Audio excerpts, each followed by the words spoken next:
Hey everybody, it is on screen, off screen, back with a wonderful episode. We have got Lauren, who is maybe more excited than anybody has ever been excited for anything ever, because spoiler, not telling you, she's going to tell you. And then we've got Josh, who is the greatest, and he had a mad week this week, but he's not having a mad podcast episode because we are on screen, off screen, yeah! And then we got me. I'm having a good time. It's a good week. I'm feeling good. I am going to start with one of my first topics, The Housemaid. I'm assuming both of you have seen trailers for this and stuff, right? No? No.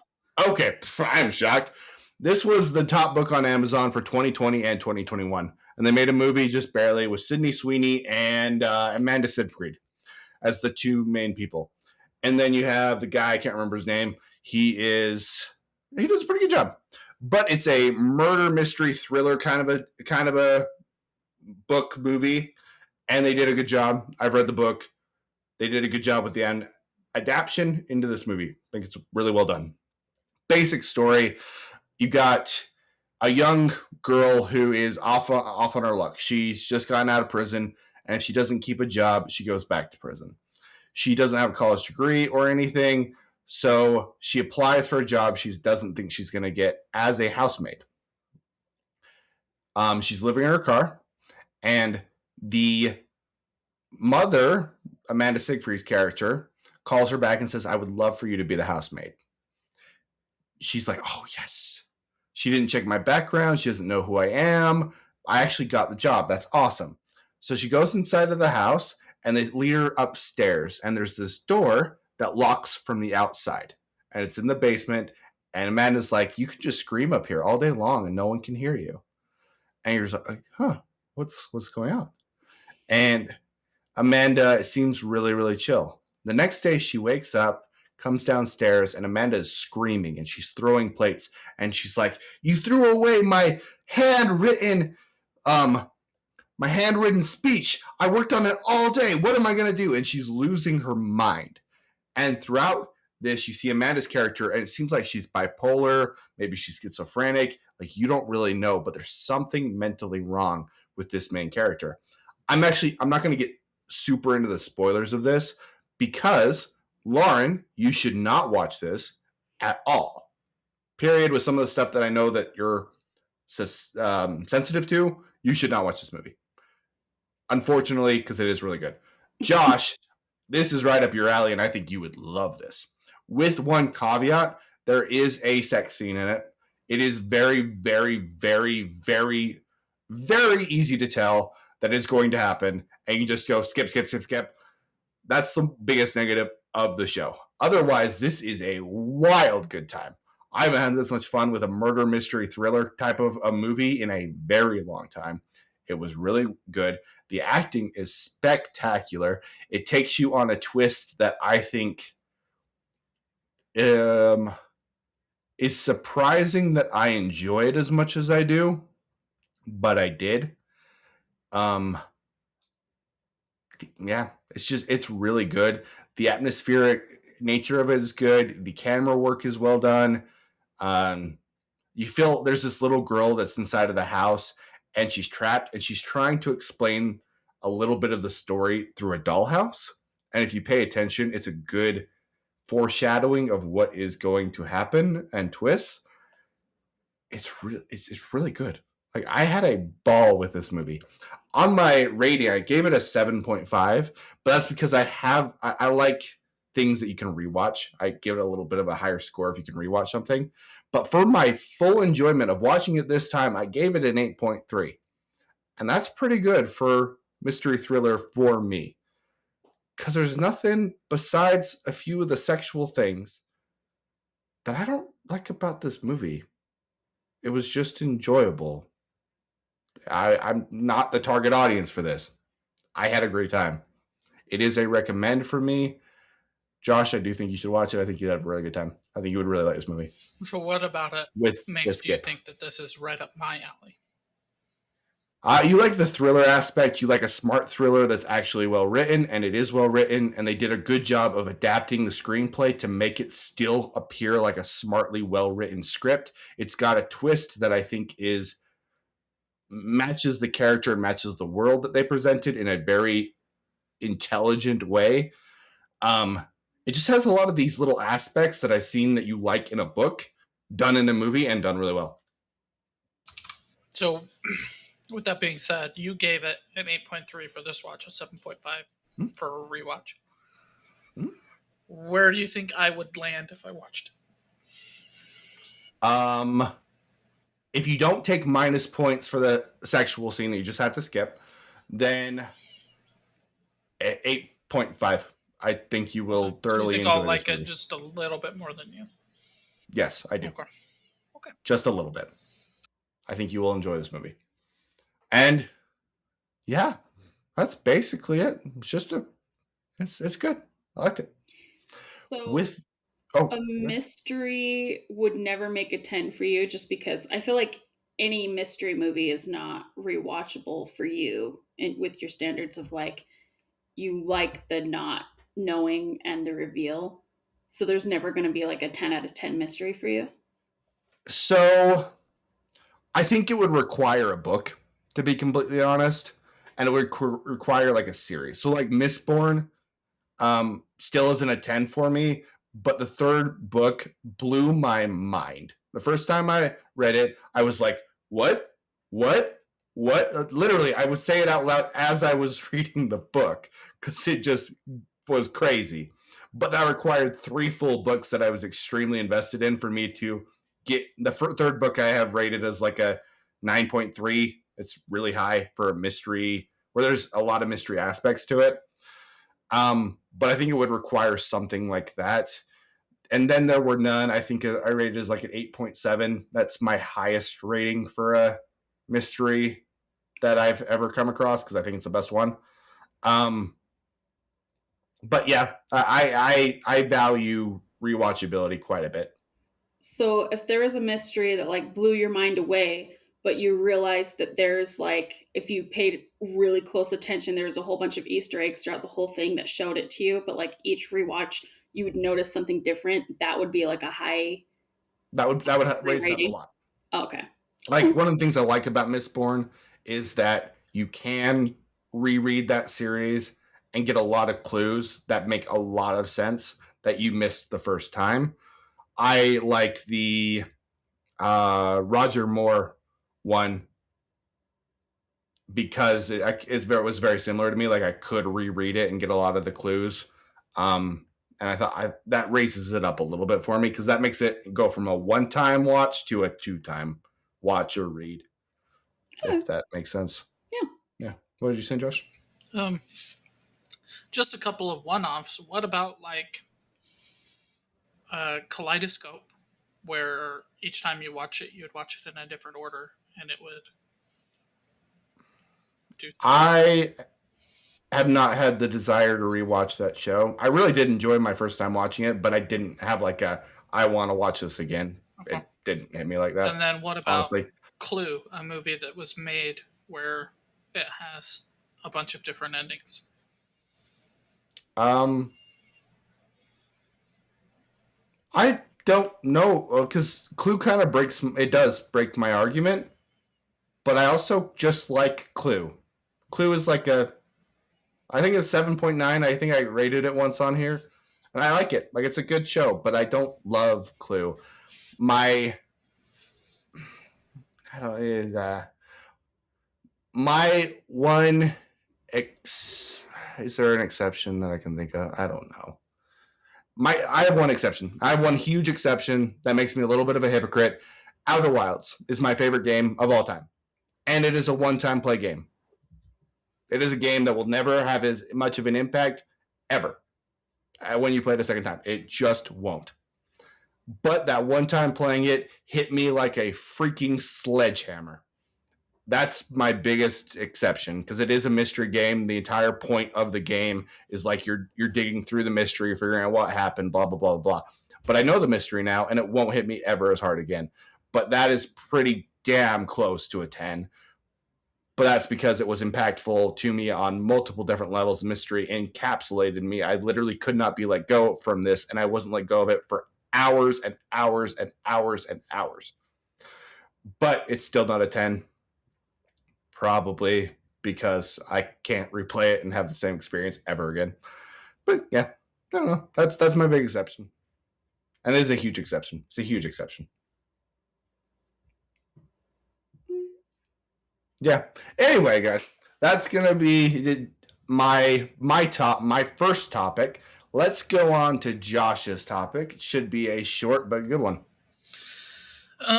So I'm just going to start this topic off by giving a little bit of a not so humble brag. Um, Yeah. this came about because I've been listening to books all year long so far. We are 6 weeks in. Yeah. And I had set a year end goal of just one more book than I did last year of 24. I figure 2 books a month, that's fine. So right now I should be at book 3. I'm on book 12. I am absolutely Let's crushed go. it. I am. So anyway, I was basically like, well, I could listen to a book, or I could turn on some music. I haven't done music at all in 2026. Not one time did I put on a song for any purpose.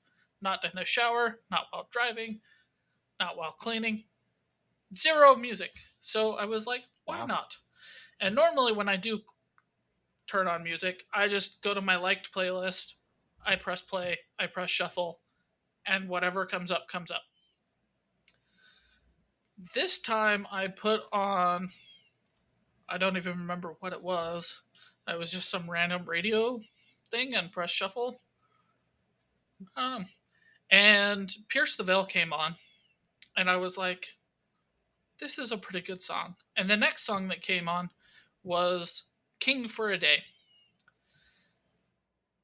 This song, I am absolutely loving it, and it's crazy because at the same time I hate it. The chorus is so good. It is so catchy. It is phenomenal. It hypes you up. It's got a really great message. But it opens, the opening to the song is this little sweet little melody into this absolute garbage screamo, just like the worst kind of screamo that exists is that screamo. And then you have this phenomenal chorus.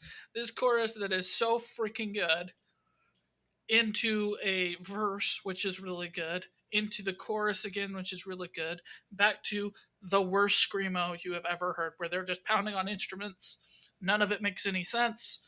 It's just crap. And I go, why is this the same song? If we had the melody into a verse, into this chorus, and it had a natural rise and up down, I would be like, this is one of the greatest songs ever. But no, you had to go put your garbage screamo on it. And so that song came on. The next song was a song called Obsolete by Intruder, which I had never heard of before. And basically, for the last 2 days, I've been listening to these songs and no other songs. I will listen to one, and then the other, and then back to Pierce the Veil, and then back to Intruder, back to King for a Day, back to Obsolete. And it's crazy because while I'm listening to him, I'm like, I hate this part of the song. This song sucks. And then get to the really good. It's a weird experience I'm having.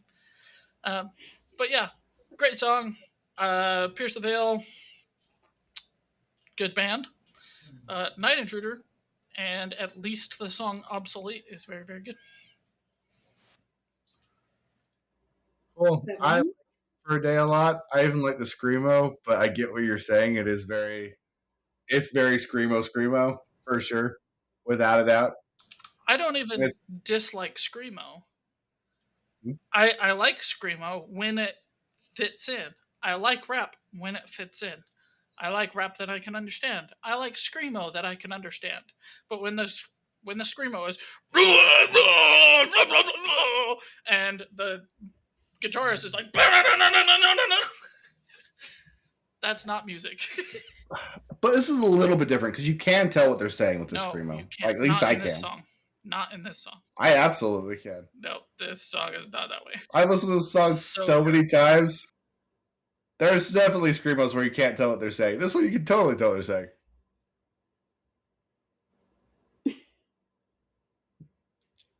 You should test me. We should just listen to the song blind, and I'd be like, I'll write down exactly what they're saying and see if I'm right. That would actually be fun.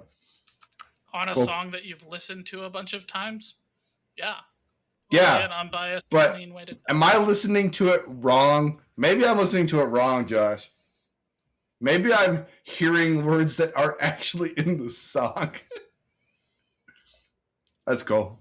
I like some heavy rock music. I haven't been listening to music that much either. Except for at work, but they just play like poppy stuff. So whatever. I think it would be really fun because I work with a bunch of sales guys who like poppy music. If I just put on some really, really hard screamo and just watch what people did. I think it'd be fun. Do you like screamo, Lauren, at all? No. I like when Tyler screams in 21 Pilots. That's the it? test. Lauren needs to listen to the song and tell me if she can make the screamo parts. Absolutely. For sure. Come back next week where I tell you what the lyrics are in King for a Day. And you have to do it completely blind and see if you're right. Type as fast as you can, see if you can keep up with it and be like, this is what it says. I'll do it. She writes like, it's a dog, it's a cat, yeah, yay. Or something ridiculous like that. Happy birthday. Happy birthday to you. It's definitely the happy birthday song. Oh, that would be so funny. Cool. Well, I'll go to my second topic quick, and then we will get to Lauren's very short, not enthusiastic, completely boring topic that she's not excited about at all. Pretty normal about it. Actually. Yeah, pretty normal about it, really. The Olympics. I have been watching the Olympics this year. I like the Olympics. I think it's actually really enjoyable. I think it's cool to see the entire world stage competing. And one of the stories I want to talk about was Lindsey Vonn. Have you guys heard about her at all? No. Okay.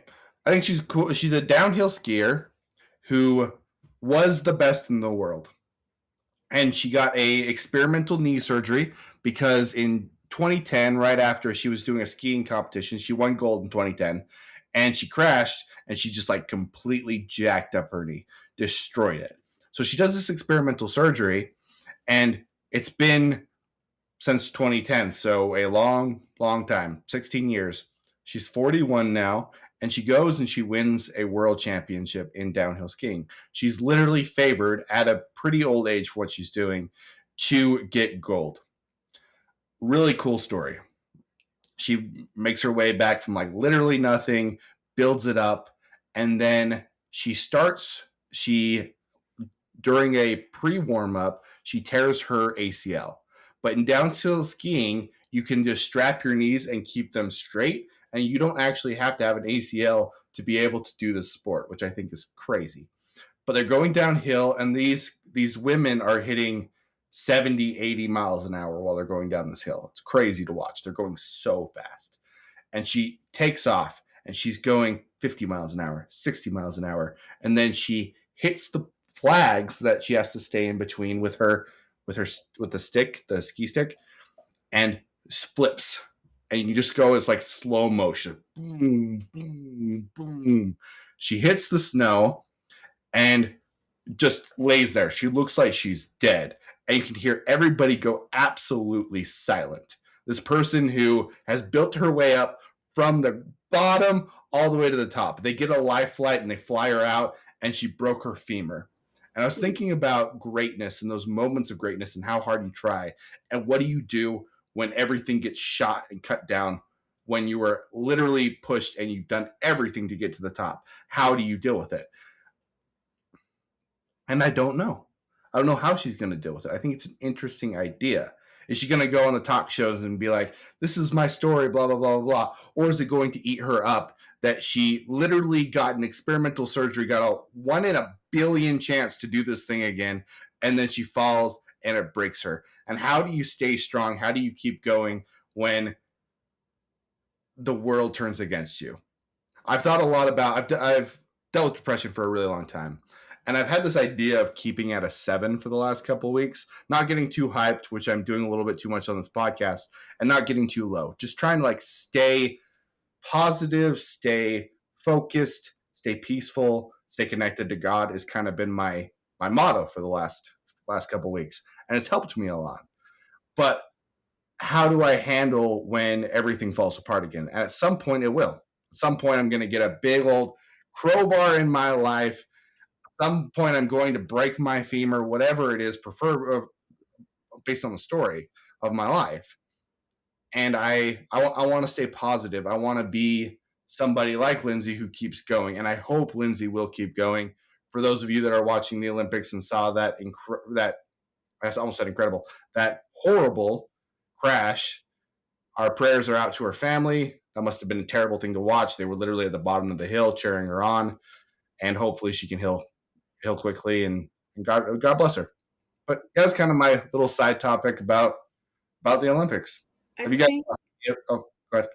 Huh? Have you guys watched any of it at all? Mm-mm. I think, like, to answer like your question, how does she come back from that? Like, she's Lindsey Vaughn. She's not a skier. Like, that's not who. Like, that's what she does. That's not who she I like is. that. She's Lindsey Vaughn, and like that's something that like I have to tell myself when I get down on things, because like there's times I'll like think back in my life and I was like, I used to be this and do this, and I'm like, I'm not what I do.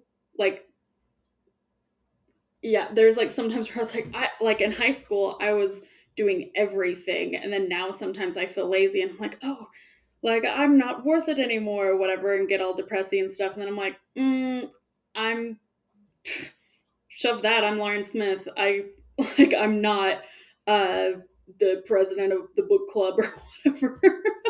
like and it's like, yeah, that's something that was a goal that really sucks that she wasn't able to obtain this year, um or maybe ever. But once again, she's Lindsey Vaughn, and I think that that means a lot more than being a gold medalist.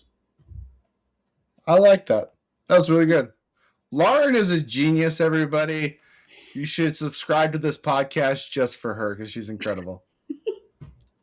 With that, guys, let's go to the topic that we have all been the most excited for. Lauren, That I've been most what excited did you go to last night? I went to Ghost, and I'm very surprised that I have a voice, because I did not have a voice last night. I went and I got this sweatshirt that is now, I mean, it's, yeah, it's a sweatshirt. Wait, no, it's a hoodie. Um, it's, I don't know if that I'm ever going to take it off. It's so comfy. I love it. So yeah, I went to go see the band Ghost live at the Delta Center in Salt Lake City. And, first, let's set the stage for everything. Is this is a no phones event, which I am a huge fan for, and more people need to do this.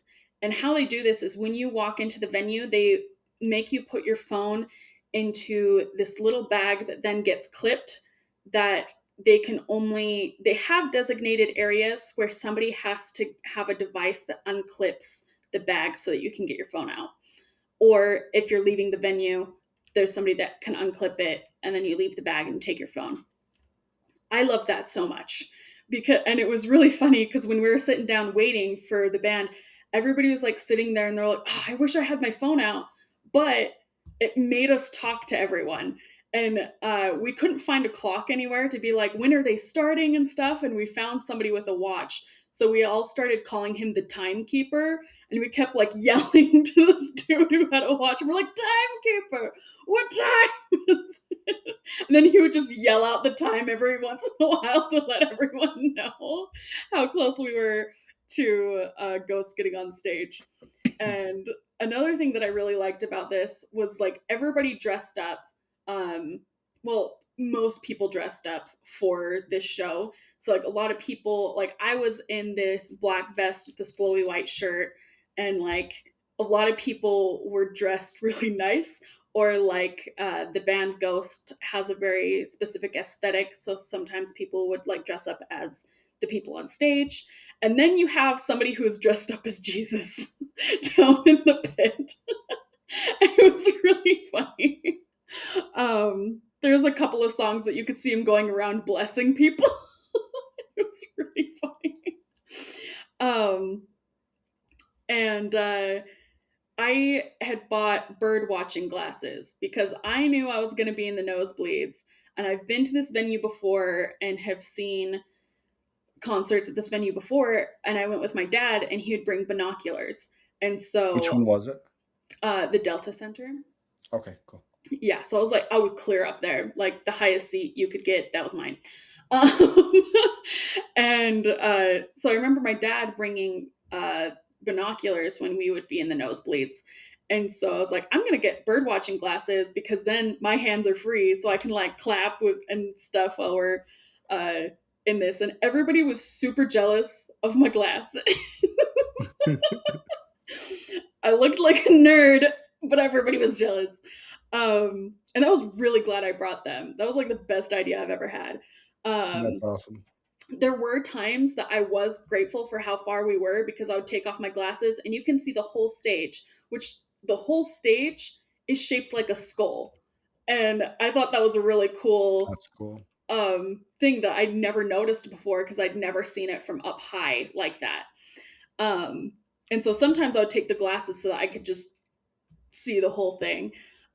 So the first bit of this show, they have this huge giant curtain that masks the entire stage. You can't see anything. It has like holes in it. So they played their first song, which is called Peacefield, and they had like lights Great song. shining through it and all of these like things going on and just sound, oh, I was like getting so excited. And then like when the drums and the bass first hit, the curtain falls and they're like all right there and oh, the energy was just so awesome. Think it changed that. I think that's where my life started, actually, was when that curtain dropped. It was great. um I really liked when Tobias, the head singer, which he is dressed as a character called Papa V. He he would go up to, he was really funny about like joking about like we were there on a Tuesday night, but he would like make jokes about Utah and stuff because it's a very religious state, and this is a band that is kind of like satanic. They dress up as like popes and stuff. So he made a lot of jokes towards that, and um, I can't think of like a specific one, but I remember like laughing really hard during like whenever he would talk. Um, and he was just like whatever he was saying was always like filled with gratitude. Oh, he kept saying, he's like, thank you. He's like, we've been coming to Salt Lake a long time, and he's like, we'd usually come to smaller venues, so he's like, thanks for not making us look like assholes for doing the Delta Center because we filled up the Delta Center, and he's like, thanks That's for not awesome. making us look like assholes. And stuff like that. So he's like very grateful, humble, funny. It was like, because there's a lot of times I feel like when people start when singers will talk in between sets, I'm like, yeah, shut up, let's get to your music now, you know. But I never felt like that. Like sometimes I wish he would have talked more, and then I was like, oh, we're back to music, which I love, but also you could keep talking. um the set list was amazing. They got all of my favorite songs. They had Peacefield. Like I Did they always do mess. spillways? Okay, they didn't do Spillways. I wish they did Searchlight and Spillways. Those were the two that I really wanted to see live and didn't get to see live. Spillways is my favorite of their songs. I love that song. Spillways is very good. They did. I can't say this. It's the "I'm Done Crying" song. Um, and then the future is a foreign land. They switched up some of the lyrics to it, so instead they're like looking forward to 2024, which is already passed. They now say 2034. And then instead of like the dark fascist regime might be gone, they say will be gone. And then they did Cersei, of course, Darkness at the Heart of My Love, Umbra, He Is, Rats, Monstrous Clock, Mary on a Cross. Of Uh, course, Good Mary. yeah, which is so funny because they pretend ended it at Monstrous Clock, which is such a good like ending song because you're like it's talking about like everybody like coming together and being one, and then they pretended to end it, and then everybody's like screaming one more song, and then they're like, oh yeah, yeah, we'll keep singing, and they do Mariana Cross, Dance Macabre, and Square Hammer, and That's a good ending. it was That's a a really good good ending. ending. I Yeah, love Square. and like the I loved having the glasses because I could watch all of the people on stage, and like it was so funny looking at I can't remember. They have nicknames, and I can't remember all of them. But there's one that's called Aurora, and she knew how to like use her bat wings whenever there was like a flames going on behind her. She knew it, and she like would use it to the max, and I loved it because especially where I was, like I would get her silhouette all of the time, and I'm like, it looks so good. And there was the guitarist. I loved watching the guitarist. There's one at one point where like Papa V was like pointing towards them, and he just kept bending backwards and backwards and backwards until he was like on the ground doing a backflip, doing this a That's backflip, awesome. backbend, doing a solo. It was so good. Yeah. Did you say did they play "Call Me Little Sunshine" at all? Oh yes. The wait, no, they didn't. I think they were supposed. I thought they were going to, and they didn't. Okay, I'm trying to see. I don't remember them playing that one, and I cool. don't see it. But that was another one I would have loved to have heard live. But like the effects that they had like different. They had a lot of fog machines going on. They did a lot of like not fire. They did do a lot of fire and like sparks and things too. But they had like a lot of geysers of fog going on. That was kind of cool. And then there was a second uh, veil drop that had like all of these screens behind them, and it was these stained glass windows. And I was like, oh my gosh, that's so cool. And it was like just perfect for like the song that they were doing. And I was like, I think my life is peaked, y'all. And did he do a lot of costume changes too? When I saw him, he Yes. changed like 3, 4 times, something like that. Yeah. So he had his first one, he had like his a Like Pope cowboy hat hat. thing. He had a Oh, cowboy cowboy hat. hat. And Okay. then he went into a Pope thing. But when he was in his Pope thing, like his whole getup that he has in the music video that he announces that he's Papa V, he has like that whole getup, and he's just levitated up into the air That's for a whole cool. song. Yeah, it was, and like I didn't see him for a second because we kind of had these all of the sound system in the way, but I could like see him in between, and I'm like, oh my gosh, there he is, because I was like looking for the costume change because I saw him go down into the stage. And then he had another one where it was a less dressed version with the Pope outfit, which is really cool because the back of it was like a skeleton detailing. That's cool. It was really cool and so intricate. And then he wore that while he sang "He Is," which was a great song. It is a Um, great song. and that was also another song that the Jesus in the mosh pit was blessing people. So because like people will like do this while they're like singing to the songs, and Jesus is going and patting people's heads.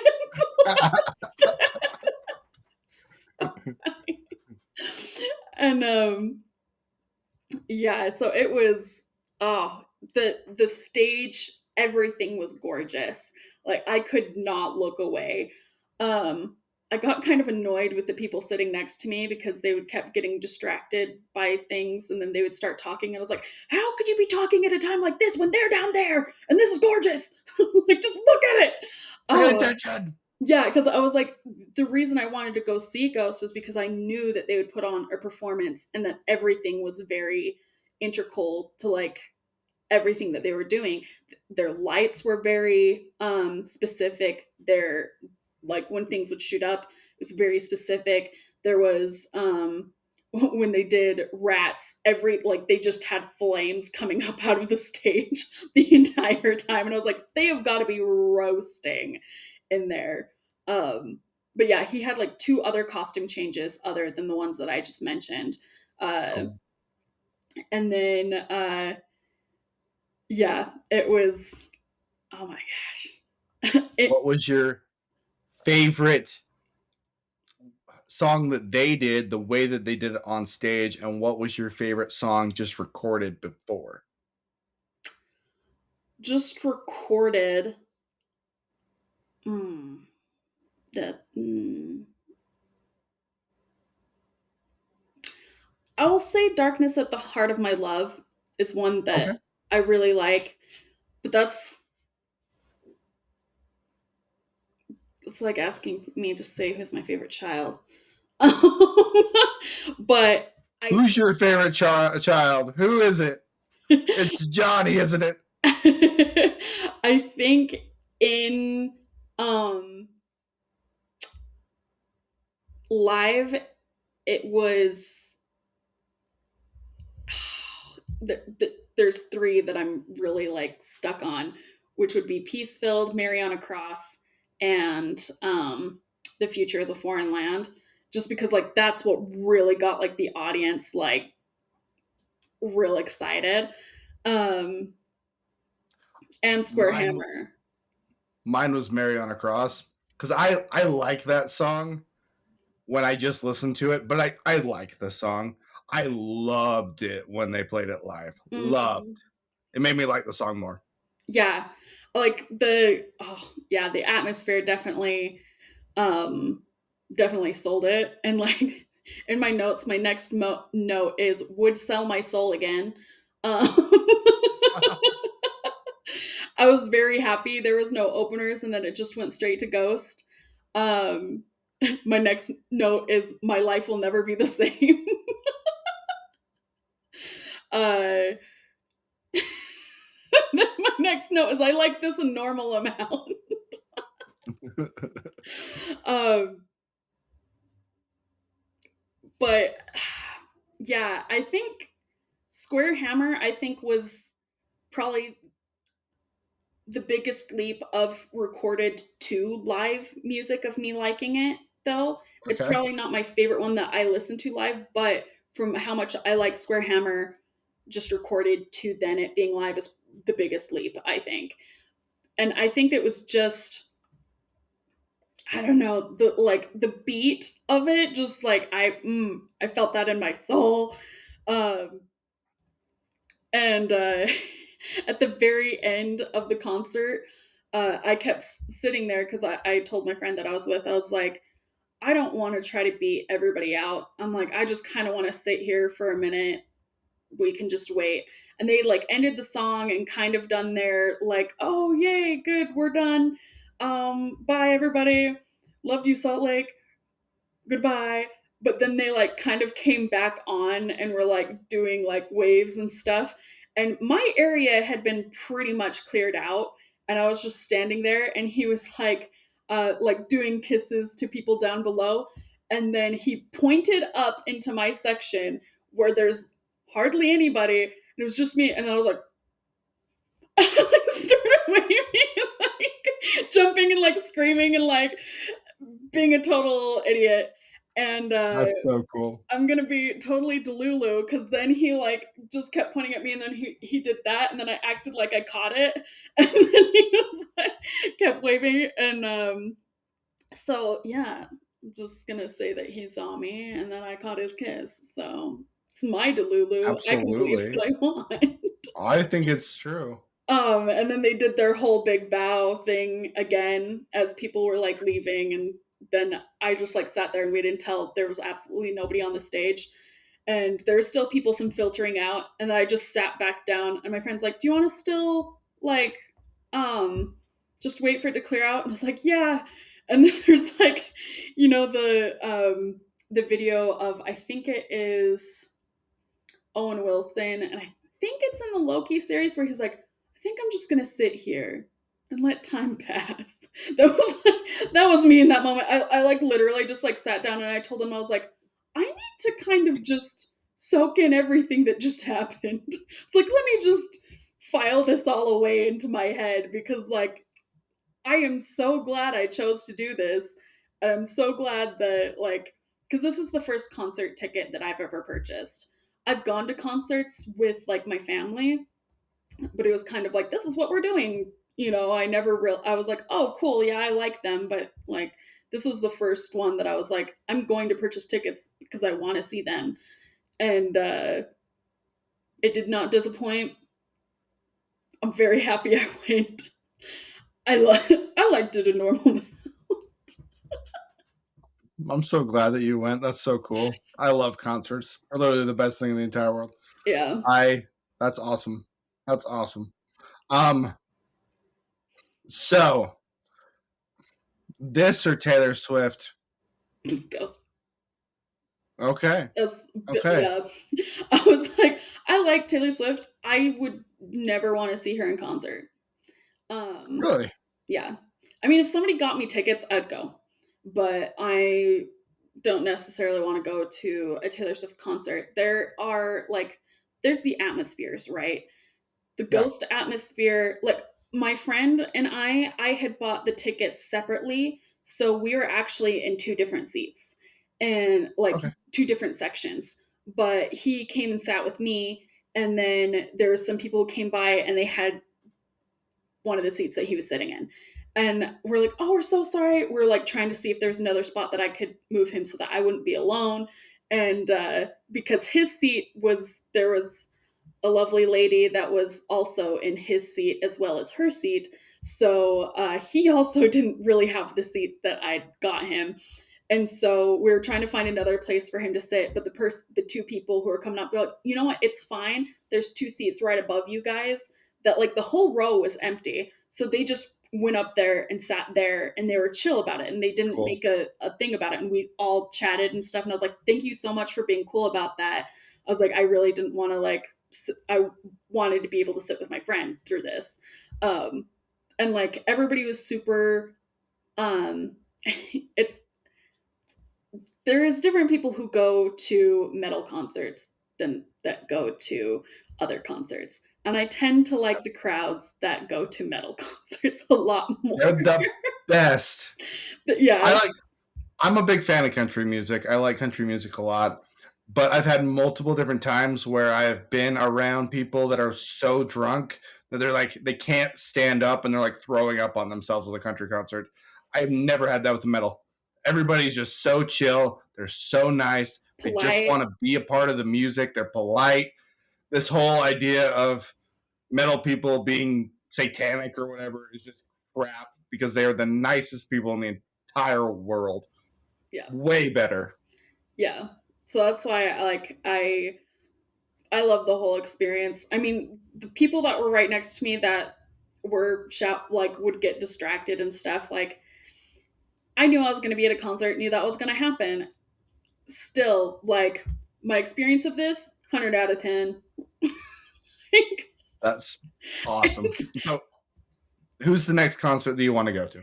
I'm actually going to another concert, but this was because somebody got me tickets.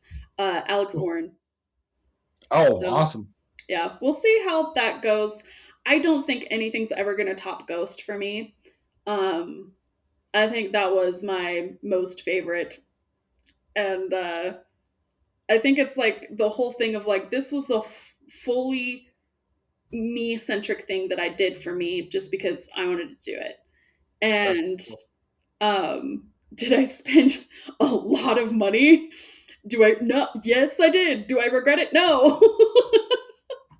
Like, it was Yeah, it was a great experience. And if anybody is like wondering if they should go see Ghost, do it. Even if it's the nosebleed, get bird watching glasses. And go 20 for it. bucks on Amazon.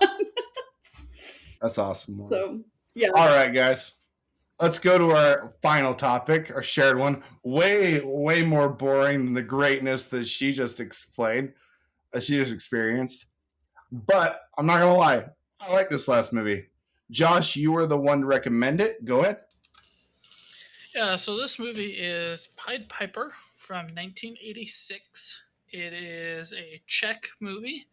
Uh, it came across my TikTok feed of this guy that I follow. He talks about old unheard movies and what they do well or whatever. So he talked about this one, and he's like, it's stop motion. It's from a tiny country.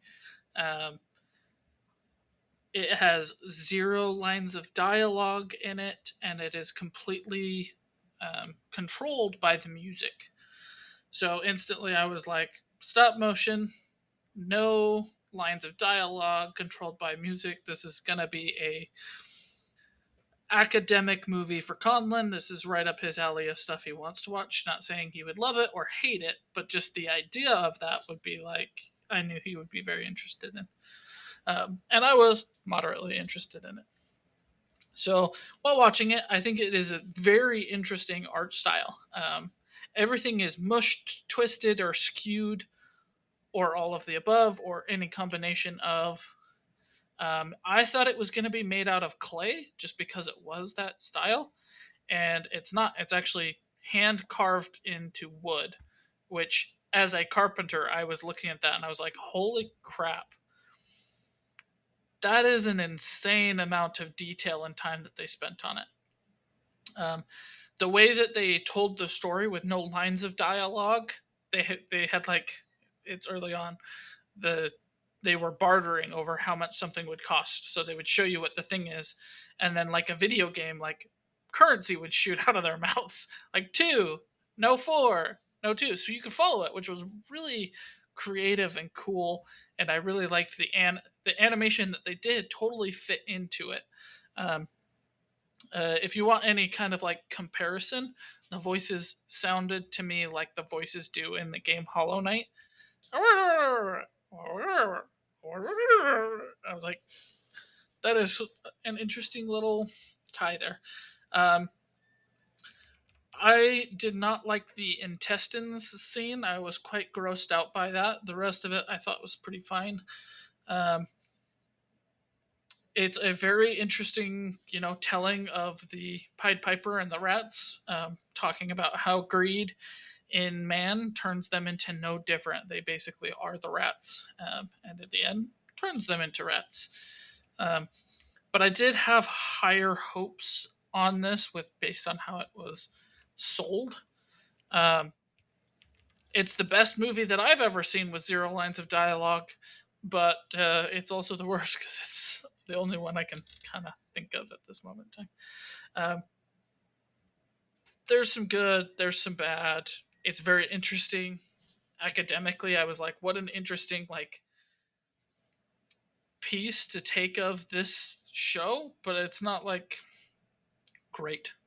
Um, there's some laziness in it. That they cut to several scenes where they just show a real mouse, and I'm like, yeah, they just didn't want to animate that. Yeah, they didn't want to use their stop motion. It kind of feels like they got to the end and they're like, hey, we need like 10 more minutes of this, and they're like, just cut in some real footage of a mouse, and like one of them is like the mice jumping into the water, and I'm like, I get that that would be so demanding to do in stop motion, but at the same time it totally pulls me out of the movie when everything else is stop motion, and even the fall is stop motion, and then it gets to them falling in the water, and you like actually dropped a rat into water, so you tortured an animal for this shot. And then like there's like 6 cuts to just like a mouse popping its head out of the hole, and you go, okay, but like they have fake rats, so it wouldn't be that hard. And they used the same clip every time. It wasn't even a different clip of a mouse sticking its head out of a hole. It's like the exact same one. So I was like, you probably could have been a little more interesting with that. And again, it pulls me out when everything else is tied in so well. Like I said, the animation that they do with the communication, great. The music fits really well. Not my favorite music. I'm not going to listen to it ever again. But it fit what I was watching, you know, and that way it was pretty decent. So uh, glad I watched it because interesting look into history, filmmaking, different parts of the world, the way that they chose no lines of dialogue solely so that they could get it to the rest of the world. Very clever, very cool. I gave it a 6 out of 10 for that, but it's not one I will ever watch again. Okay. Okay. Um, I feel like I'm going to be probably the most positive on this. Lauren, where are you ish, and we can decide who goes first. I'm definitely low. Okay, you can go, and then I can end positive. Yeah, I am glad that like you guys have positive takes and are able to talk about that because I do think like my first thought when I was watching this when it would like just zoom in onto things, I'm like, this was I understand why they are zooming in on things and taking a while on there because that was a lot of work and they want to show it off. And I get that. Which was like a pacing issue for me, but I understand why they did it. I did think it was brilliant how there was no line of dialogue, yet you understood what was going on. I thought that was really cool. Like all of those points that Josh made were great. Um, I just kept getting. I woke up, punched this into my phone, and watched it. And it felt like I was still asleep watching this. I explained to Josh, I was like, I feel like I see this movie the way that he sees The Dark Crystal. Because, like, I do understand the artistic take of it, and it was done well and is good. It's not one that I vibe with. Um, so it's like my own personal take. I don't vibe with this show. Do I think that this is awful and no one should ever watch it? No, I think people who are interested in these types of things should watch this. I would recommend people to watch this. I will never watch it again because I'm very much a like I've said before, a vibey person, and this was not matching my vibe. um, but I do, yeah. I also thought it was interesting about the live rats. All of a sudden, randomly, I would be like, "Oh, that one wasn't fake." Especially when they were throwing the rats off the wall, and I was like, "That's a live one trying to crawl out. Help him!"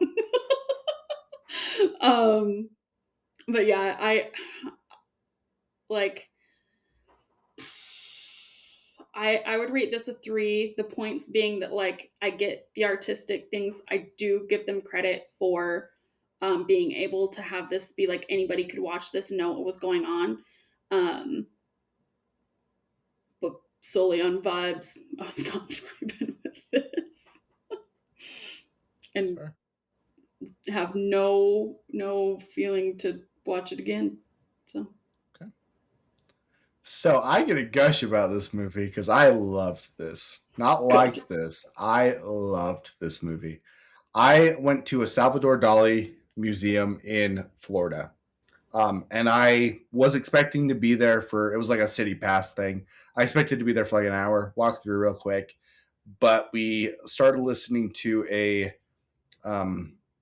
what's it called? Somebody who was describing the paintings, like a museum curator kind of a thing, tour guide. And I just got more and more enraptured into Salvador Dali and his paintings, his weird surrealist paintings. And I love the painting, The Scream.